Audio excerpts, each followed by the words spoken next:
जागरण किसी को पसंद नहीं है, वो जागरण चाहे बाहर का हो चाहे भीतर का हो। पर सदगुरु कबीर ने कहा, भले ही गाली दो मुझे, पर मैं सोया हुआ समाज पसंद नहीं करता, मैं मूर्छित समाज पसंद नहीं करता। मैं तो चाहता हूं ये समाज जागा हुआ रहे। मैं नहीं चाहता कि समाज सोया हुआ हो, क्योंकि जो सोया है वही गुलाम हो जाता है। जो मूर्छित समाज है वही किसी के अंडर में चला जाता है, और जो जागा हुआ समाज है कभी कोई गुलाम नहीं बना सकता। जो जागृत समाज है वो सदैव जीवंत होकर जीता है। सदगुरु ने कहा, भले ही गाली दो मुझे, पर मेरा काम जगाना है, मैं तो जगाऊंगा। इस डर से कि तुम क्रोधित हो जाओगे, मैं जगाना तो नहीं छोड़ दूंगा। और अगर किसी को जगाना है तो कठोर तो बोलना ही पड़ेगा। अगर आप गीत सुना के जगाइएगा तो और सो जाएगा। कई लोग कहते हैं कि समाज को जगाना है तो इतना कठोर बोलना जरूरी है। कबीर साहब को प्यार से भी कह सकते थे। अब प्यार से कौन जगता है? प्यार से तो आदमी की नींद और दुगनी हो जाती है सुन करके। किसी को जगाना हो तो बम ही फोड़ना पड़ता है। भगत सिंह ने असेंबली में फोड़ा था ना बम। वो गीत सुनाते तो कौन सुनता, बम फोड़ा तो सब समझ गया कि क्या चाहते हैं। तो जब किसी को जगाना हो तो बम फोड़ना पड़ता है। सदगुरु कबीर ने भी अपने विचारों का बम फोड़ा लोगों के बीच कि जगाना है। झकझोरा उन्होंने, किस नींद में सो रहे हो, मैं कहीं समझाऊं या जग अंधा। जब लोग नहीं माने तो गुस्से में ये भी कहा कि मैं किसको समझाऊं, जगत के लोग तो अंधे हैं। तो कई लोग कहते हैं कि कबीर साहब को बस आंख थी, बाकी सब अंधा है। संत कहते हैं जरूर अंधा इसलिए कहा साहब ने कि आज देखिए व्यक्ति बीड़ी पीता है या गुटखा खाता है, तो गुटखा के पैकेट पर लिखा रहता है स्वास्थ्य के लिए हानिकारक है, वो देख के फिर भी खाता है। अंधा है कि नहीं? शराब पीता है, स्वास्थ्य के लिए हानिकारक है, लिखा है फिर भी पीता है। तो जहां लिखा है और उसको समझ नहीं आ रहा है तो अंधा नहीं है। साहब ने जो कहा कि मैं कहीं समझाऊं जगत अंधा, ये झूठ थोड़े कहा। देख रहा है कि गलत करके आदमी जेल जा रहा है, देख रहा है नशा करके अस्पताल में भर्ती हो रहा है, देख रहा है गलत जीवन जी करके आदमी दुख दर्द में है, फिर भी गलत कर रहा है। साहब कहते इसलिए मैंने कहा कि मैं कहीं समझाऊं यह जग अंधा। तो जहां उनको लगा उन्होंने प्रहार किया। ये नहीं देखा कि की टूटे की फूटे। अगर कठोर बोलने से समाज में जागृति आएगी तो उन्होंने बोला। सुलाना उनका लक्ष्य नहीं था। अब कोई आदमी पैर में फोड़ा हो जाए, डॉक्टर के पास जाए, डॉक्टर से कहे डॉक्टर साहब थोड़ा धीरे से करना, थोड़ा इसको मरहम पट्टी बस कर दो, ऑपरेशन मत करो। डॉक्टर कहेगा चुपचाप रहो। ऑपरेशन करेंगे, घाव में कैंची भी डालेंगे, चाकू भी डालेंगे, सारी चीज डालेंगे, लेकिन उद्देश्य क्या है? शरीर से उस फोड़े को बाहर करके स्वास्थ्य प्रदान करना। डॉक्टर अगर कैंची लेके खड़ा है तो कैंची प्राण लेने के लिए नहीं है, वो कैंची प्राण देने के लिए है। चोर के हाथ में कैंची है, वो जेब काटने के लिए हो सकता है, प्राण लेने के लिए हो सकता है। पर वही कैंची अगर वही चाकू डॉक्टर के हाथ में है तो प्राण लेने के लिए नहीं बल्कि प्राण देने के लिए। सदगुरु कबीर अगर कठोरतम है तो व्यक्ति के भीतर से विकार को बाहर निकालने के लिए हैं, व्यक्ति के भीतर की मूर्छा को बाहर निकालने के लिए हैं, व्यक्ति की बेहोशी को बाहर निकालने के लिए। क्योंकि वो जानते हैं मैं ढीला पड़ूंगा तो आदमी तो ऐसे ही सो जाएगा। संत आपको कभी सोने नहीं देना चाहते। संत और नेता में यही तो फर्क है। नेता आपको चाहता है नेता का आप सो जाएं, और संत चाहते हैं कि आप जगे रहें। आदमी सोया तभी तो भारत का धन स्विट्जरलैंड में जाके जमा हो जाता है। नेता लोग को देश में तो मिलता नहीं किसी को देने को, लूटता है आपसे और विदेशी बैंकों में जाके धन जमा कर देता है, क्योंकि जान रहा है हमारा देश का आदमी सोया हुआ। और संत आपको जगाते हैं कि जगिए, और संत ही जगाएंगे। नेता आपको जगाएंगे नहीं। अगर वो कभी आपके बीच आ गए तो जगाने नहीं आएंगे, वो तो और 2-4 नींद की गोलियां आपको खिला देंगे कि जब तक ये लोग सोए रहेंगे हमको धन मिलता रहेगा। तो सदगुरु कबीर जगाने आते हैं, वो जागृत करने आए थे। और उन्होंने कहा जगाने के लिए मुझे जो भी बोलना पड़े बोलूंगा, जो सुनना पड़े सुनूंगा, जो सहना पड़े सहूंगा। वो तो कहते हैं दादा भाई बाप के लेखों चरणन हुई हो बंदा, अब की पुरिया जो निर्वारे सो जन सदानंद। वो तो कहते हैं अरे मैं तो तुम्हें दादा भाई बाप सब कहने को तैयार हूं, मैं तुम्हारे चरणों की वंदना करने को तैयार हूं, बस कल्याण का काम तो कर लो,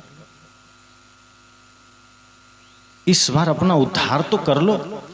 कौन जाने आगे क्या हो, कौन जाने कल क्या हो, क्योंकि जब अंतिम घड़ी आ जाएगी तो कोई रोक नहीं पाएगा। और तब पछताने के अलावा क्या होगा कि जन्म सब धोखे में खोए दियो। तो सदगुरु कबीर का व्यक्तित्व उस सूर्य की भांति है जो जहां है जिस रूप में है सिर्फ प्रकाश ही देना है, जागृत ही करना है समाज को। उन्होंने कभी ये परवाह नहीं किया कि मैं ऐसा बोलूंगा तो लोग मुझे गाली देंगे, मानेंगे कि नहीं मानेंगे। उन्होंने कहा सोया हुआ समाज को जगाना, जातिवाद की खाई को मिटाना, पाखंड को ध्वस्त करना ही मेरा धर्म है, ताकि इंसान सिर्फ इंसान बनकर जी सके। वे ये चाहते थे कि समाज समाज के बीच खाई ना हो, इंसान इंसान के बीच दीवार ना हो। दीवारें गिरानी थी उनको, संप्रदायों की दीवारें गिराना चाहते थे वे। लेकिन दुर्भाग्य है कि आज कबीर पंथ में ही 4-5 दीवारें खड़ी हो गई। ये होता है कि जो महापुरुष दीवार गिराने आते हैं, हमारी अंधश्रद्धा उन्हीं को पकड़ के दीवार बना देती है। जैसे आप कभी कभी अनुभव करेंगे जब पैर में कांटे गड़ते हैं, मान लीजिए जंगल आप गए, पैर में कांटे गड़ गए, अब वहाँ कुछ साधन नहीं है, तो पैर में अगर एक कांटा गड़ा है तो आप उसी समय दूसरा कांटा लाते हैं। एक तो पहले से गड़ा है और एक दूसरा कांटा लाते हैं और गड़े हुए कांटे को उस कांटे से निकालते हैं। अब जो कांटा पहले से गड़ा था आपने उसको निकाला कैसे? कांटे से। और जो कांटा निकाल करके आपने फेंक दिया, अब क्या करेंगे? जिस कांटे से कांटा निकाला था उसको भी फेंक देंगे कि उसको जेब में रख लेंगे कि इससे हमने निकाला, चलो इसको जेब में रख लें। अब अगर रख लिए तब वही गड़ जाएगा, तो फिर उसके लिए दूसरा कांटा लाओ, तो कब तक करते रहेंगे? सदगुरु कबीर यही तो कहते थे कि मेरा विचार सिर्फ तुम्हारे भीतर गड़े हुए जहरीले विचार को निकालने के लिए है। मेरा विचार सिर्फ तुम्हारे भीतर के बेहोशी के कांटे को बाहर निकालने के लिए है, और वो निकालने के बाद फेंक देना। फिर मेरा मंदिर मत बना लेना, फिर मेरे ही विचार में अटक करके रोज पाठ बस मत करने लग जाना। अंतर ज्योति शब्द एक नारी चल रहा है मुख में और भीतर वही संसार चल रहा है। साहब कहते हैं ये तो गलत है। वो अंतर ज्योति भीतर चलते रहना चाहिए 2400 घंटे, 1 मिनट नहीं, 1 घंटे नहीं। अब इसका ये मतलब नहीं कि पाठ करना छोड़ दें। सदगुरु कबीर का कहने का अर्थ ये था कि आज शब्द को तो हमने पकड़ लिया, सदगुरु कबीर के बीजक को तो हमने पकड़ लिया, पर बीजक में जो वर्णित सत्य है वो हमने छोड़ दिया। अब शब्द पकड़ लें, चाहे गीता हो, चाहे रामायण हो, चाहे बीजक हो, हमने उसके शब्दों को जपना तो शुरू कर दिया। सदगुरु कबीर के मंदिर तो बना दिए, पर जो जीवन उन्होंने जिया और जो जीने देना चाहते थे वो हमने जिया ही नहीं। इस पर आप विचार करें। मैं अक्सर कहा करता हूं कि जैसे शब्द और सत्य के बीच अगर दूरी है तो वो शब्द झूठ है। जैसे भी प्यास लगे आपको, अक्सर मैं उदाहरण देता हूँ, आपको प्यास लगे और मैं पुर्जा में लिख दूं सबके लिए अलग अलग पानी, फिल्टर पानी लिख दूं बिल्कुल, और सबको बांट दूं, प्यास बुझेगी? कागज में लिखे हुए पानी से आपकी प्यास किसी की नहीं बुझेगी, क्योंकि वो कागज में लिखा हुआ मात्र शब्द है, और शब्द कभी सत्य नहीं बन सकता डायरेक्ट। कागज में लिखे हुए शब्द से किसी की नहीं भूख मिट सकती है, ना प्यास बुझ सकती है, और ना तो मैं उसमें लिख दूं घोड़ा या गाड़ी तो आप उस पर यात्रा भी नहीं कर सकते। उसमें लिखा हुआ शब्द सिर्फ इशारा है कि प्यास बुझाने के लिए पानी चाहिए, और वो पानी आपको खोजना पड़ेगा, कागज में नहीं। वो सिर्फ इशारा है, संकेत है। जैसे अभी आप यहाँ से इधर राजनाथ गांव है, इधर बालोद है, तो जब मेन सड़क में आप जाएं तो एक तरफ बालोद कितना दूर होगा यहाँ से? 25-30 किलोमीटर होगा, 18 है। तो आप जैसे ही जाएंगे तो पत्थर देखेंगे, मील का पत्थर, उसमें लिखा होगा बालोद और नीचे 18। तो बालोद उसमें लिखा है। अब कोई आदमी जाए और देखे लिखा है बालोद और उसको सीने से लगा लेगा, मिल गया बालोद, तो बालोद में पहुंच जाएगा वो।